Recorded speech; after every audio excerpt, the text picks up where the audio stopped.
नित्यनादि सदगुरुदेव कबीर साहिब की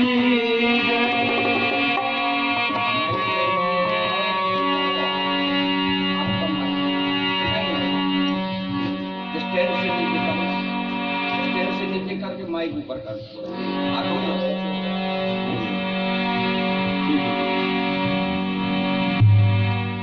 अखंड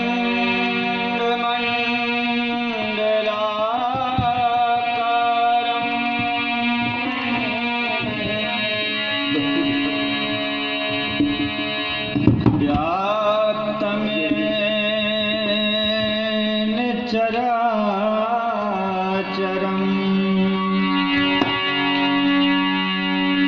तत्पदं दर्शितं तस्मै श्री गुरवे नमः।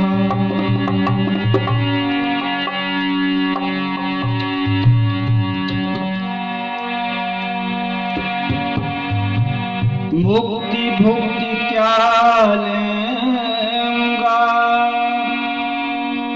क्या मांगूं जग मांग, देव सदा फल एक रस, नीन नीरज मित्रान।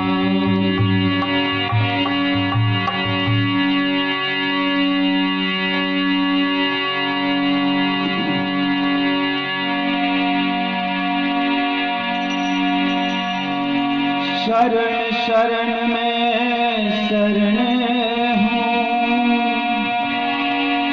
हे गुरु बंदी छोड़, मोहि उबारो हे गुरु, यह सो बार हो, सब कुछ दी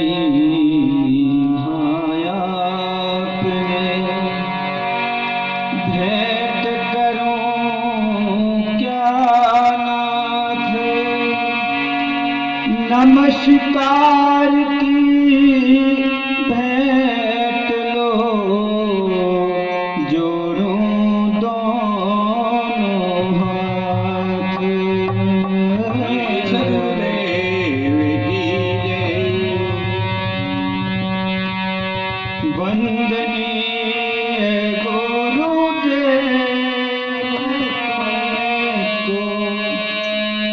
वंदनीय गुरुदेव, वंदनीय गुरुदेव तुमको, वंदनीय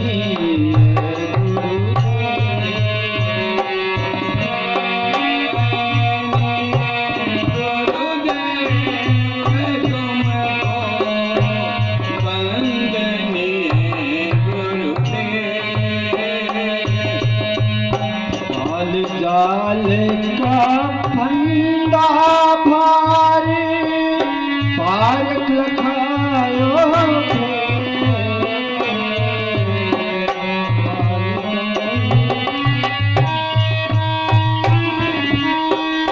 पारक लखायो,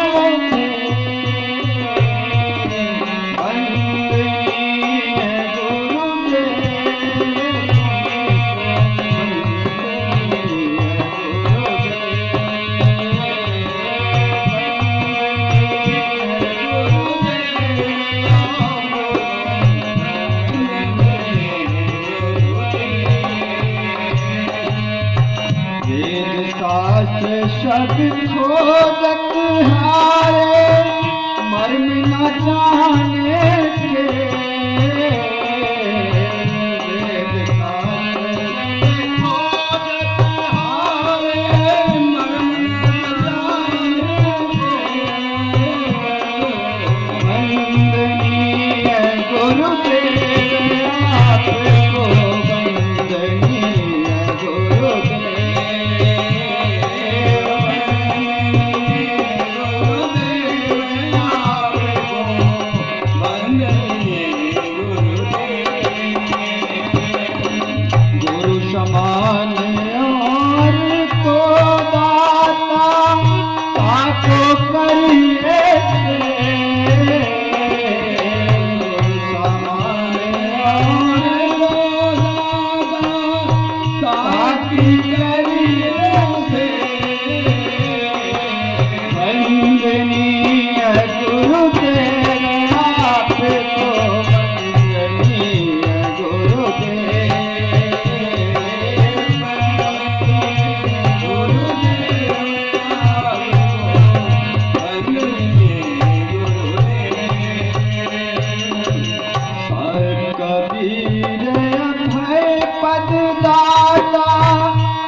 वर्षों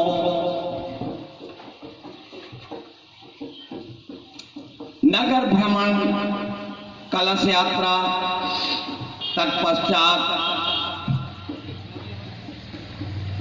श्री सद्गुरु निर्गुण पुराण का प्रतिष्ठापना कल आपको बहुत ही सुंदर मार्मिक कथा का आपको बताया गया मानव धर्म के संबंध में। हमारा मानव धर्म क्या है, उसके लक्षण क्या है, और जो अनुरागी होता है, कहा गया है जिसमें अनुराग हो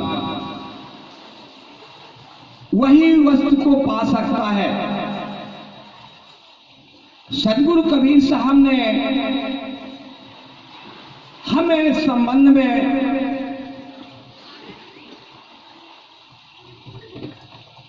हर लाइन में, हर कड़ी में, हर शब्द में इस संबंध में समझाया, मानव धर्म सिखाया।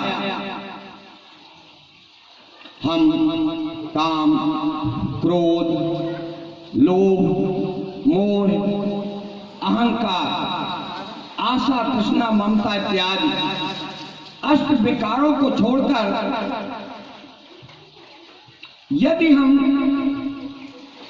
सत विचारों पर आ जाएं, हर मानव के पास में 8 अष्टगुण व्याप्त होते हैं और 8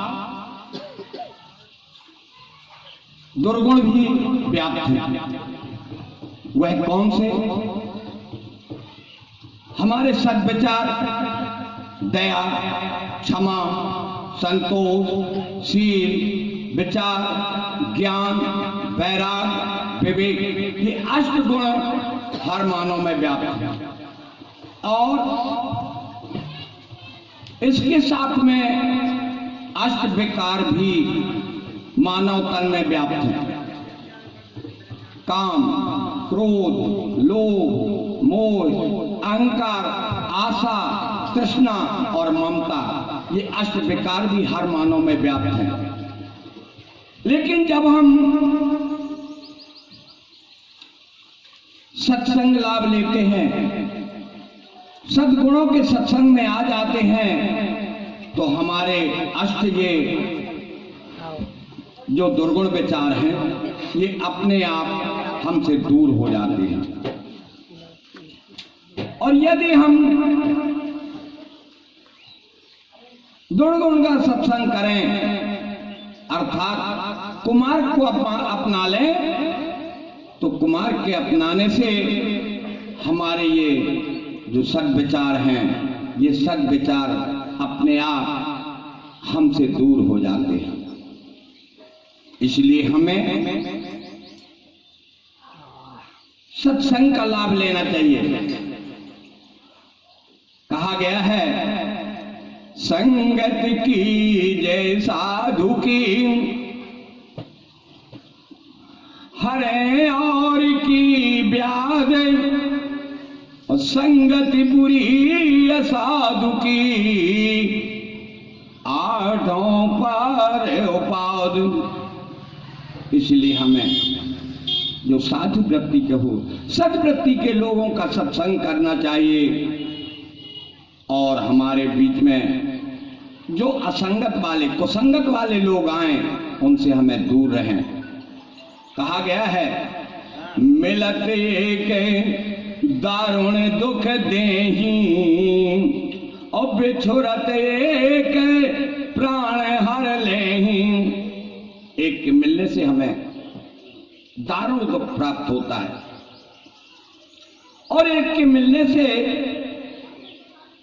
हमें जब बिछोड़ होता है, उसका साथ छूटता है, बिछुड़न होता है, तो हमें मरने के समान दुख प्राप्त होता है।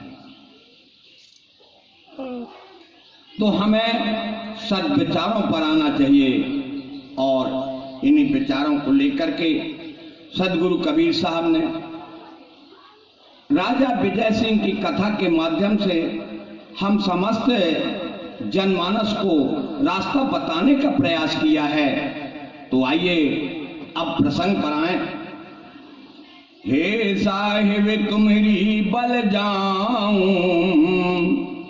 जन्म जन्म तुमरो यश गाऊं। एक संग कहिए गुरुदेवा, नहीं जानो मैं आको भेवा।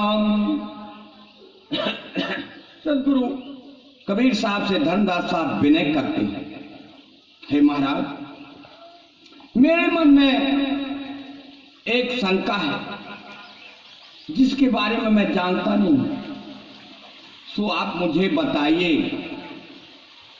क्या पूछते हैं? कर्म सुबह सुबह नर जो करें, और ताको फल कौने विधि बलें। करके कृपा कहो गुरुदेवा, निज जन जान करो प्रभुदेवा। हे महाराज, शुभ और अशुभ कर्म हमारे द्वारा नित्य प्रति जो कार्य होते हैं, हम शुभ कर्म करते हैं, उसका फल हमें कैसे प्राप्त होता है, और जो अशुभ कर्म गलत मार्ग में चलते हैं, गलत रास्ता अपनाते हैं, तो उसका फल हमें कैसे प्राप्त होता है, सो हमें कह करके सुनाइए। धर्मदाय से तुम्हें संत सजाए नाम, तुम सन कहो ज्ञान परवाना। शुभ करनी कर शुभ फल होई, खोट कर्म नर जाए बेगोई। बोले हे धंधा, शुभ कर्म करने का हमें शुभ फल प्राप्त होता है, अच्छे कार्य करने का हमें अच्छे फल प्राप्त होते हैं, और यदि हम गलत मार्ग को अपनाएंगे तो हमें उसका गलत परिणाम प्राप्त होता है। कहा गया है, जो जैसी करनी करें सो तैसे फल खाए, और कांटे बबे मोर के दाखन को पछताए। जो जैसी करनी करता है, रामायण में बात कही गई, यही बात ये सदगुरु वाणी रामायण में आप आइए। कर्म प्रधान विष कर राय खाओ, और जो जस करही सो तस फल चाय खाओ।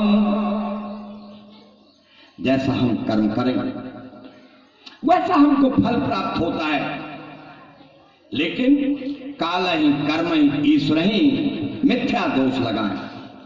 हम काल को, कर्म को और ईश्वर को, अच्छा हो गया तो मैंने किया है, और यदि कोई काम बिगड़ गया भगवान रूठा है, वहां भी भगवान को नहीं छोड़ते। अरे आपने जो कार्य किया और उस कार्य को करने में आपने अच्छे बुद्धि विवेक सद्विचारों का आपने उपयोग किया, तो आपका काम सुलभ हो जाएगा और आराम से हो जाएगा, उसमें कोई विघ्न बाधाएं नहीं आएंगी।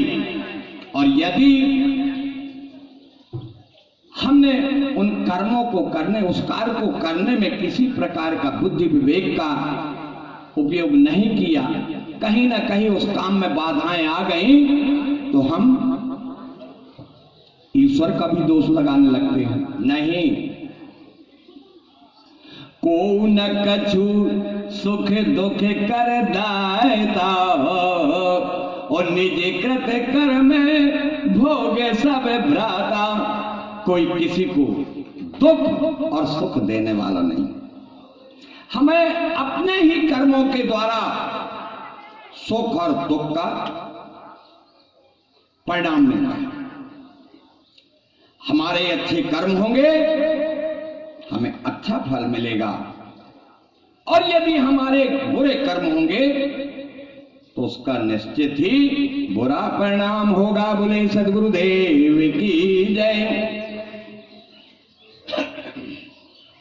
तो वेद शास्त्र कह सब गोराई, नर अज्ञानी समझ न पाई, ते पर कथा कहो एक गाई, जाहि सुनत दिए संग नसाई। वेद शास्त्रों में ऐसा बार बार दोहराया है, चाहे हिंदू संप्रदाय में हम जाएं, सदग्रंथों में रामायण हो गया, गीता हो गया।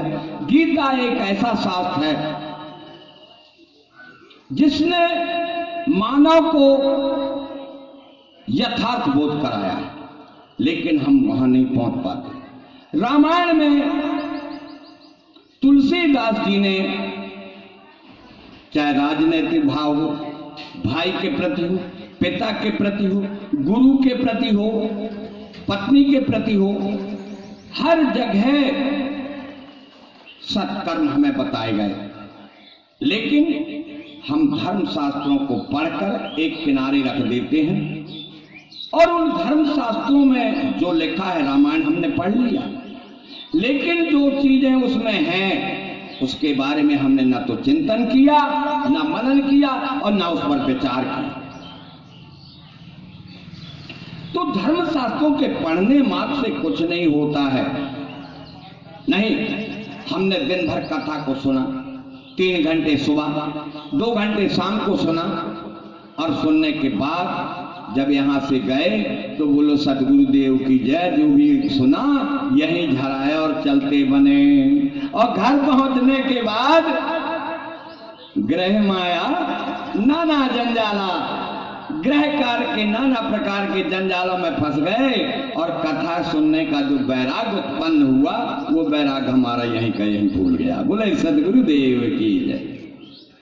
तो पुरुष आवाज कीन जब हम ही, अजीव तारण भव आयो अभी, विजयनगर के सुंदर ग्राम, विजय सिंह भूपति कर नामा।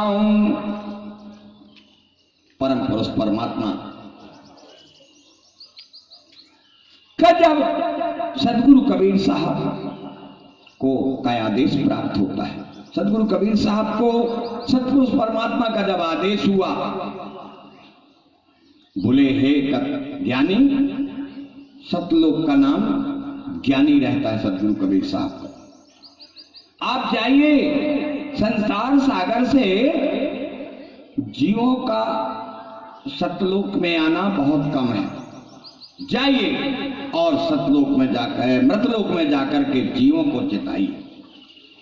आज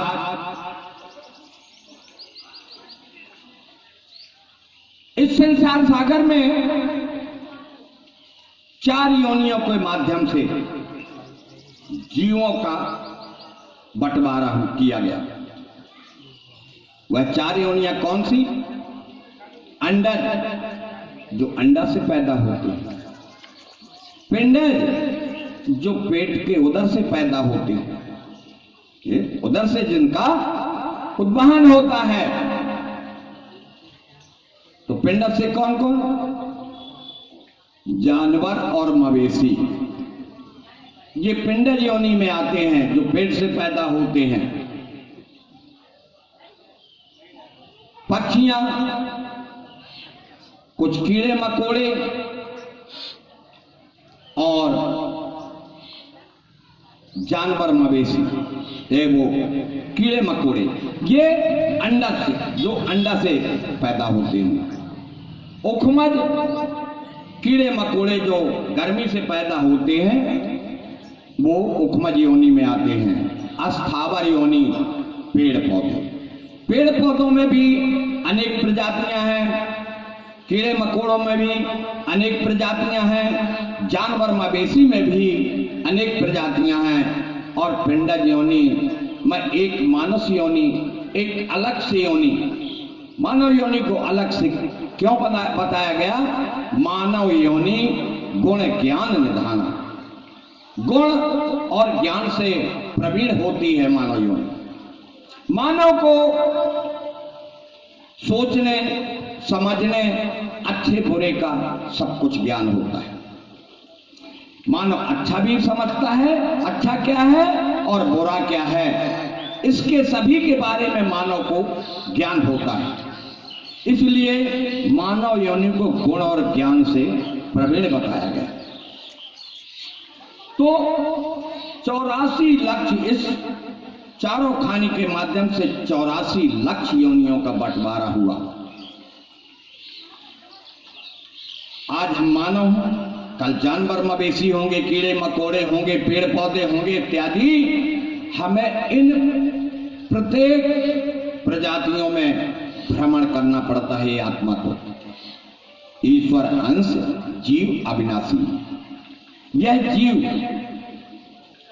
इसका कभी मरण नहीं होता है, यह केवल भ्रमण करता है। आज मानव योनि में है, कल पिंड योनि, जानवर मवेशी कीड़े मकोड़े पेड़ पौधे इत्यादि में आएगा। इस प्रकार से 84 लक्ष्य योनियों में भ्रमण करने के बाद तब कहीं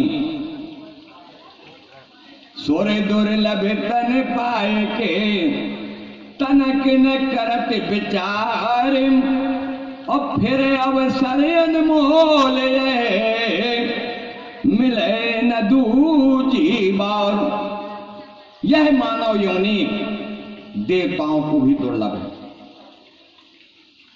मानव नर से नारायण बन सकता है, लेकिन यदि भगवान चाहे हम मानव योनि प्राप्त कर लें, उनके लिए दुर्लभ। देवताओं को मानव योनि मिलना असंभव है। क्यों? यह पंच भौतिक शरीर हमें मिला। चित जल पावक गगन समीरा, पंच रचित यह अधम शरीरा। 5 तत्व और 3 गुण, रजो तमो सत्व।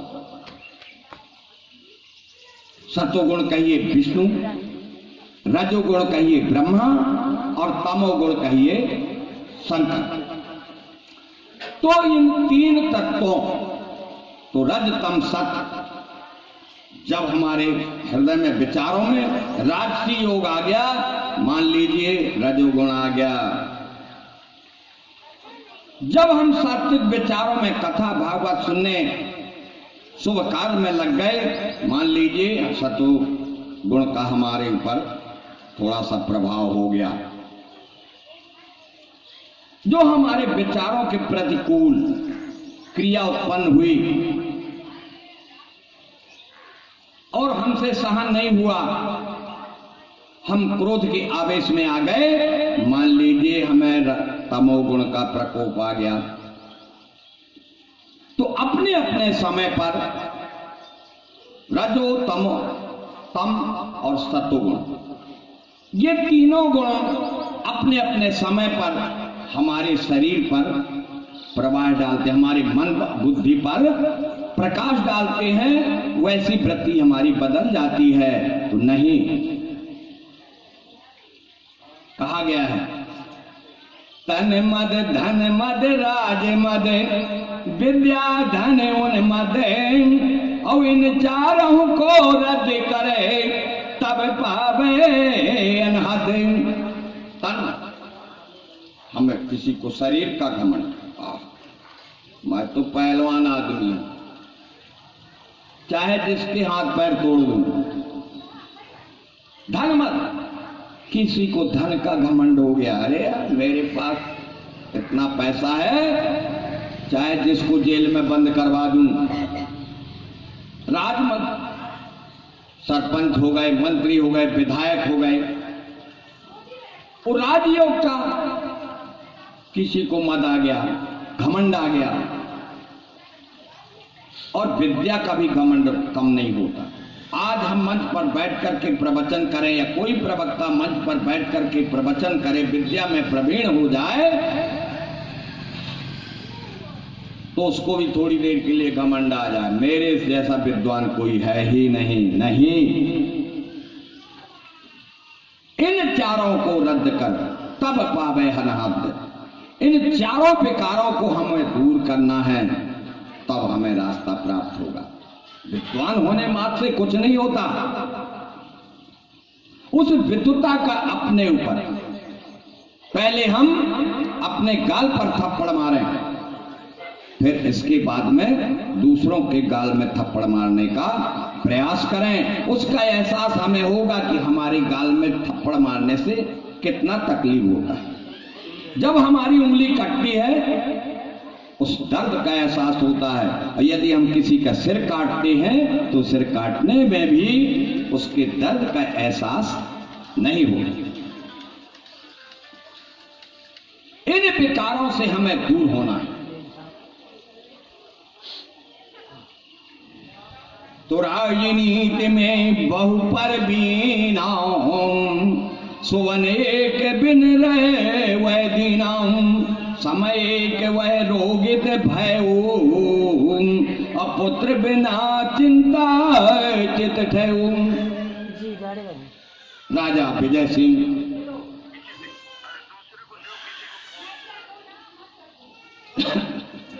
राजयोग, उनके पास में राज पाट धन धाम सुख संपत्ति सब कुछ थी, लेकिन उनके पास एक पुत्र नहीं था। आज धन संपत्ति जमीन जगह घर मकान सब कुछ हो, और यदि एक पुत्र न हो, वहां चाहे हम हो आप हो, हर कोई दुखी हो जाता है। यही परिस्थिति राजा विजय सिंह के साथ में थी। तो जो मम देही जाए न साई, और नहीं अधिकारी कोई दिखाई। राजा के मन में एक बहुत बड़ा क्षोभ था, और उस क्षोभ में राजा नित्य प्रति रोग ग्रसित बीमार रहते थे।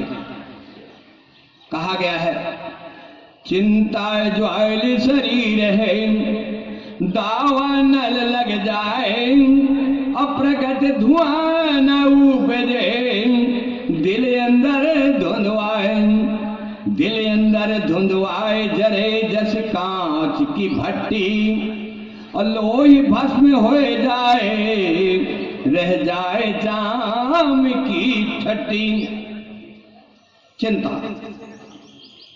एक पुत्र के बना राजा विजय सिंह इतने चिंतित थे, रोगी हो गए। तो यह सोच काटे दिन राती, और वही पुत्र बिना आरोगी, ताई समय पहुंचो मैं ग्राम, अब विजय सिंह का जहां धाम। इस विचार में, इस सोच में राजा विजय सिंह की स्थिति बहुत गंभीर हो जाती है, और सदगुरु कबीर साहब राजा विजय सिंह की नगरी पहुंच जाते हैं। तो जाए पमर हम ठाड़े भयऊ, तब पौरिया पूछत भयऊ, कौन देश के तुम हो साधु, और भेष तुम्हारे हैं अगम अगाधु। राजा विजय सिंह की नगरी में जब महलों में के सामने पहुंचते हैं, तो पौरिया पहरेदार जो दरवाजे में खड़ा होता है पूछता है, महाराज आप कहां से आए, और आपका भेष तो जो है बहुत निराला है, दूसरे साधु संतों की अपेक्षा आपका वेश, आपकी वेशभूषा, आपके विचार अलग हैं। तो कौन काज मैलन बगुधारऊं, कहिए नाथ करऊं यह बारऊं। महाराज आप किस काम से, राजमहल को पधारे हुए हैं, तो आज्ञा दीजिए, वह मैं करने के लिए तैयार हूं महाराज। तो पवरदारी पूछ वस बाताऊं, तब मैं कहो शब्द विख्याताऊं। निज भूपति कहाँ लाओ बुलाई, और निज कारज में देहु बताई। वह पहरेदार पूछने लगता, महाराज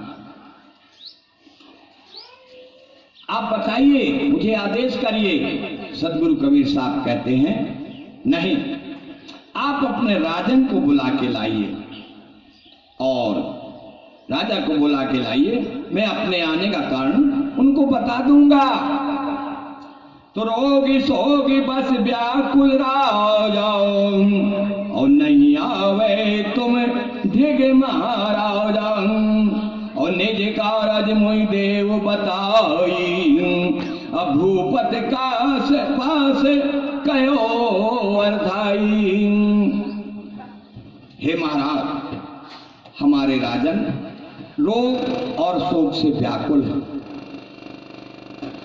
और आपके बुलाने से नहीं आ पाएंगे महाराज। और आप अपने आने का सबब बताइए, जिससे मैं आपकी सेवा कर सकूं महाराज। क्यों असत्य बोलो तुम बाताओ, और नहीं रोगी भूपत कर गाताओ। वचन हमारे लेहु तुम मानी, और देखहु जाए नयन सैरान। सदगुरु कबीर साहब की कृपा।